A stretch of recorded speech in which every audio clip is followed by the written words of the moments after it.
If you grew up in 1950s America, you remember that writing a letter to Santa Claus wasn't just making a wish list. It was a sacred ritual. It was a direct line to the North Pole, a real conversation with magic itself. You believed, with every fiber of your being, that Santa would read your letter, every single word, and maybe, just maybe, he would even write back. The letter itself was a work of art. It had to be handwritten. Of course, in your absolute best penmanship. You'd use your best paper, the kind saved for special occasions, because this letter was going to Santa Claus, and Santa deserved your very best effort. This wasn't just a note. It was a piece of your heart, carefully crafted and filled with hope, sent on a journey to the most magical place on earth. The whole process started in early December, right after the last of the Thanksgiving turkey was gone. You'd think about it for days, maybe even weeks. What did you really want?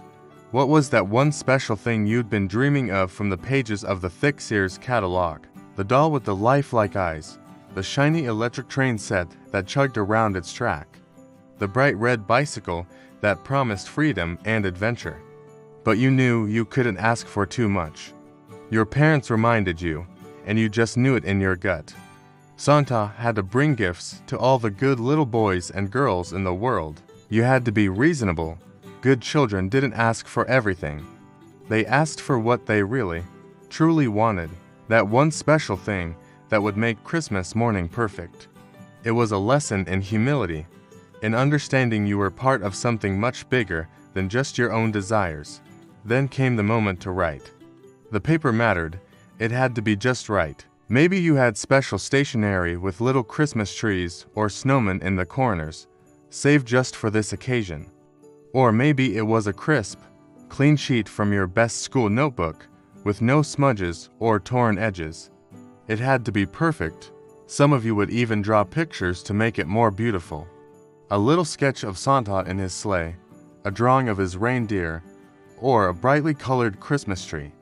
Anything to catch his eye, to make your letter stand out. You'd sit at the kitchen table, the warm light making the room feel cozy and safe. With your pencil sharpened and held tight, you'd get ready to use your best handwriting. The first words were always the same. Dear Santa. It was the universal greeting, the formal opening to the most important man you knew. Then came the crucial part. I have been very good this year. You had to establish this fact right away. Some of you would even provide a list of your good deeds, like a tiny lawyer building a case. I helped my mother with the dishes. I always did my homework. I was nice to my little sister. Even when she took my toys, you had to prove you were worthy. After making your case, it was time for the ask for Christmas. I would like, and here, the details were everything. You didn't just ask for a doll. No, you asked for a doll with blonde hair and a blue dress, the one on page 47 of the Sears catalog. You wanted to be crystal clear, to leave absolutely no room for confusion or error. This was too important for misunderstandings. You'd end the letter politely. Thank you, Santa, and then you'd sign it love, followed by your name.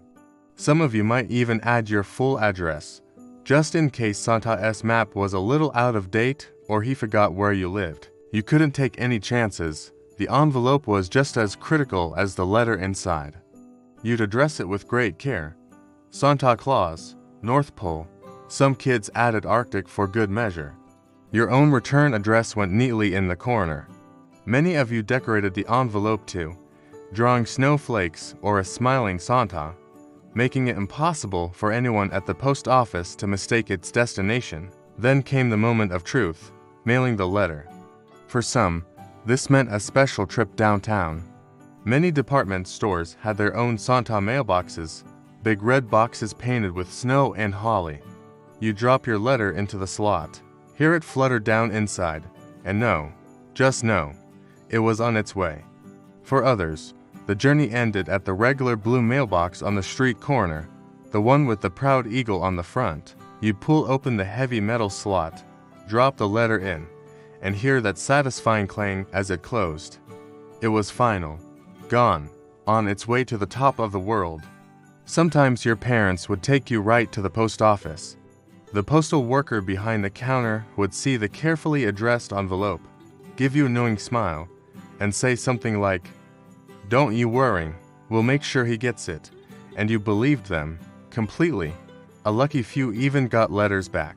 They were often printed form letters, saying something like, "Dear child, thank you for your letter.